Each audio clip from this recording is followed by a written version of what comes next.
Well, back to the Grand Isle, mean sea level data, the analysis of that data. We're using Excel. We trimmed the data off last time so that it just covered the period of time for which we have actual data. And we generated a new plot. We have the axes labeled, and we have the axes positioned where we want them. And one thing that we didn't do was put a chart title on here. And so let's go ahead and do that now. Since our chart is highlighted, we do have the Chart Tools tabs up here. We can click on the Design tab. We can add chart element and put in a chart title above the plot. And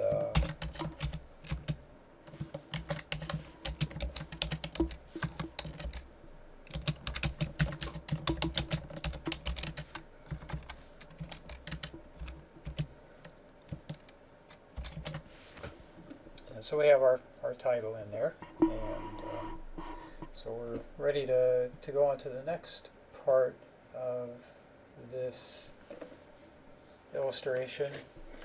And what I want to do is, remember we had this linear trend. It was a straight line that went through the data. This linear best fit line that went through the data. What I want to do is I want to take those numbers, the numbers along the best fit line, and I want to subtract them from the monthly values. So I'm going to create another column, and that column here is we're going to call it Residual. And this is just the difference between the monthly and the linear best fit trend. So in order to do that, I have to create an equation. That equation is going to be a simple equation. It's going to be this value minus this value. So I can just click on that, put a minus sign in there, click on that, and I'm just subtracting basically this value from this value. And I'll hit enter. Now, Excel is, we don't have to do this for every cell in the worksheet. We can just click on the little handlebar here and drag it down. Get a little background music there. Hope everything's okay. And take it down to the bottom of the data set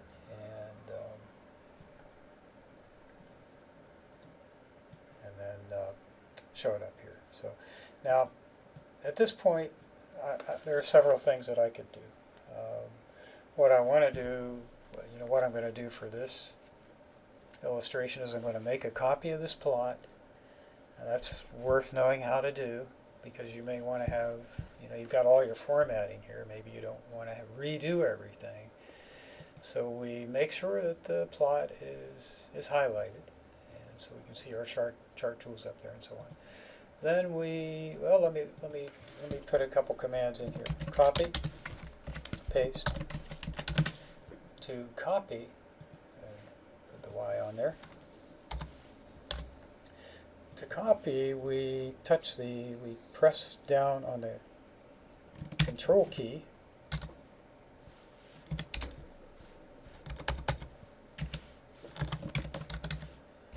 and at the same time we press down on the C key. So with the chart highlighted, I'll do Control C, then I'll unhighlight it, click somewhere else, and Control V. So now I have a duplicate of that plot. So to paste, we do basically the same thing, except we do a Control V. So we hit those keys simultaneously, or the Control key, hold the Control key down, and then hit the plus key, or the V key. So now we have a copy. Now, what I'd like to do, though, is I want to get a plot of these numbers, the plot of the numbers here in the column. Now, rather than, as I said, we could have come in here and generated a whole new plot. But rather than do that, this is something useful to know. If we come back to this plot and right-click on it, we get this dialog again. You're probably getting pretty familiar with that. And we'll go to Select Data. Now, here, what I want to do is I want to edit this monthly mean sea level data. So I'm going to edit that.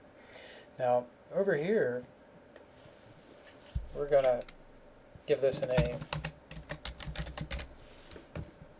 And we'll leave these are the X values. They aren't going to change. They go from B2 to B827, but we are going to change the D's to I's. And you have to be careful here because you don't want to hit the space bar and space over and do that because funny things happen. You just want to delete the D and put in the I. Okay? So what we've done is we've substituted this column for this column. So we're going to click OK. Now we have a new function here, and you can already see that it's appeared. And we want to click OK, and we're done. Now I'm going to expand that a little bit. I think I'll come in here and I'll put in residual.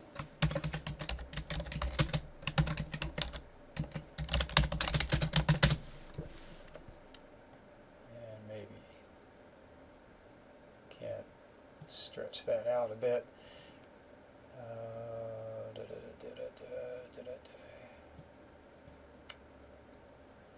Well, we'll just do that.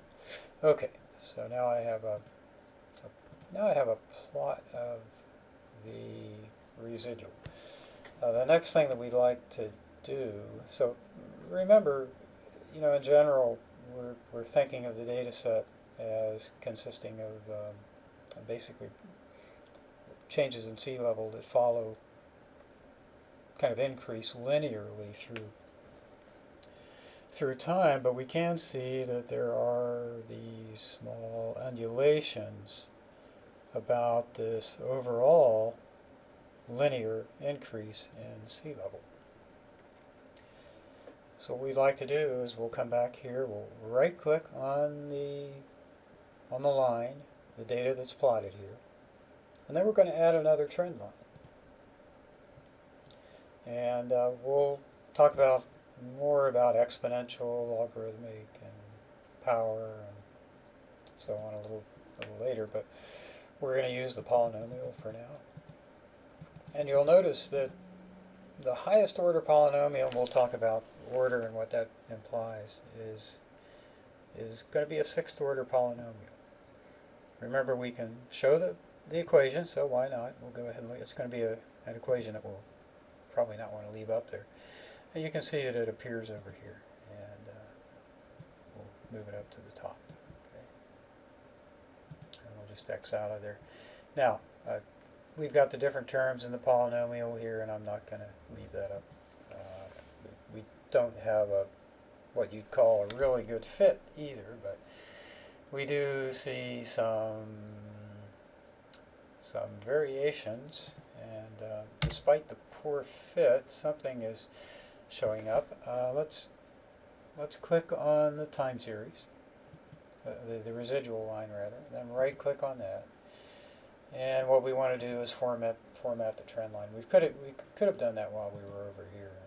Probably should have, but let's use a black color, and let's come in here and increase that to 2, and let's use a solid line. So now, again, even though the fit isn't real good, and that's because we can't get a higher order, but we can see some short term and relative to the duration of the sea level variations that occur over about a 60-70 year time span. We can see that they tend to drop in a relative sense over about a 20-year period and then rise again. And so there are these undulations about this overall linear trend. And that's pretty much all I wanted to show here for today, was just to give you kind of a review of the use of the trend line, and to show you how to use the edit function to change things around in the edit window. And there's more to do in here, but for now I think we've kind of covered the basics. And also for now we're pretty much finished with the mean sea level data. Again, this residual here are the variations relative to this linear trend that we've used to represent the data. So more on Excel in coming videos.